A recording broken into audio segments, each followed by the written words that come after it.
আশ্রয়ের জন্য ইতালিতে আসবেন, তাদের যদি দেশে কোনো সমস্যা না থাকে, যে দেশ থেকে সে আসবে সেখানে কোনো প্রকার তার জীবনের ঝুঁকি নাই, কোনো সমস্যা নাই, তাহলে তাকে এখানে আজিলো পলিটিক্যাল কেস ঠিকই নিবে, নেওয়ার পরে তাকে আলবেনিয়া পাঠানো হবে।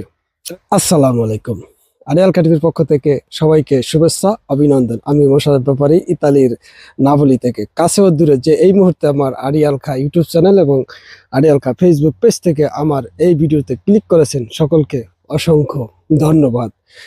প্রিয় বন্ধুরা, আপনারা জানেন যে ইতালির ডানপন্থী সরকার জর্জা মেলোনি ক্ষমতা আসার পরে অভিবাসন প্রার্থীদের বিরুদ্ধে বিভিন্ন প্রকার আইন তারা প্রণয়ন করেছিল।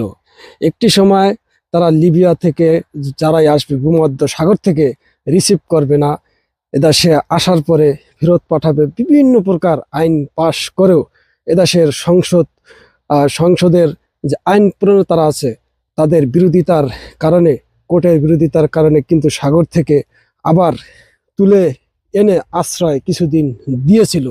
তারপরে আবার আমরা দেখলাম হঠাৎ করে একটি আইন তারা করলো যে এখানে যারাই আশ্রয় প্রার্থনা করবেন বা আশ্রয়ের জন্য ইতালিতে আসবেন, তাদের যদি দেশে কোনো সমস্যা না থাকে, যে দেশ থেকে সে আসবে সেখানে কোনো প্রকার তার জীবনের ঝুঁকি নাই, কোনো সমস্যা নাই, তাহলে তাকে এখানে আজিলো পলিটিক্যাল কেস ঠিকই নিবে, নেওয়ার পরে তাকে আলবেনিয়া পাঠানো হবে।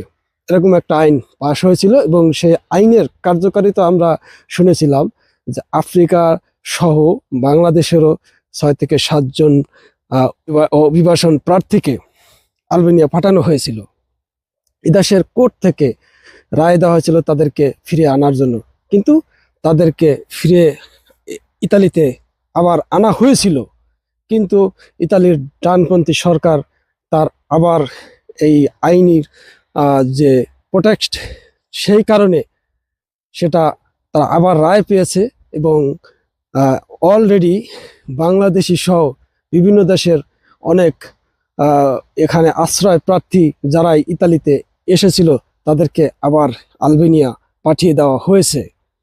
অতএব যারাই অবৈধভাবে ইতালিতে আসার পরিকল্পনা করেছেন, অলরেডি পথে আছেন এবং আসার জন্য প্রস্তুতি নিচ্ছেন, তারা একটু সাবধান, ভেবে চিনতে আপনারা ডিসিশন নেবেন।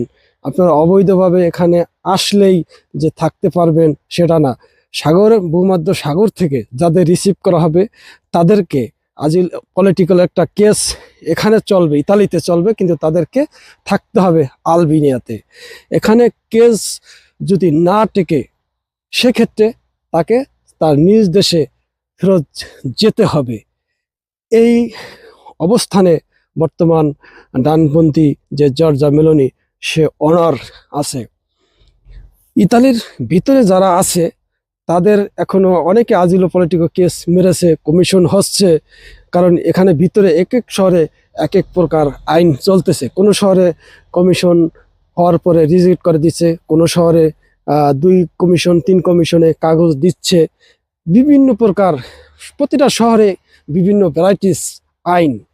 তা সেক্ষেত্রে আমি বলবো যারা এই সাগর পথে বা অন্যান্য সাইড দিয়ে আসতে চাচ্ছেন, যদি বর্ডারে হোক সাগরে হোক, আপনারা যদি আইন শৃঙ্খলা বা রক্ষাকারী বাহিনীর হাতে ধরা পড়েন তাহলে আপনাদের ফিঙ্গার নিয়ে একটি কেস লিপিবদ্ধ করার পরে আপনাদের আশ্রয়স্থল হবে আলবেনিয়াতে। আলবেনিয়াতে আপনাদের পাঠিয়ে দেওয়া হবে। এখানে যদি আপনার আজিলো পলিটিক্যাল কেসের আপনি উপযুক্ত প্রমাণাদি দিয়ে যে না আপনি অরিজিনালি এখানে আশ্রয় জন্য এসেছেন এবং আপনার সমস্যাজনিত কারণে এসেছেন, তাহলে হয়তো আপনার কেস টিকবে। প্রিয় বন্ধুরা, অতএব আজকের এই ভিডিওটি অনেক গুরুত্বপূর্ণ, তাই সবাই শেয়ার দিবেন। যারা ইতালিতে অবৈধভাবে আসার পরিকল্পনা করছেন তাদের কাছ পর্যন্ত এই ভিডিওটি পৌঁছে দিবেন, যেন যারাই আসেন একটু ভেবে চিনতে আসেন। আজকের মতো এখানে বিদায় নিচ্ছি। আসসালামু আলাইকুম, আল্লাহ হাফেজ।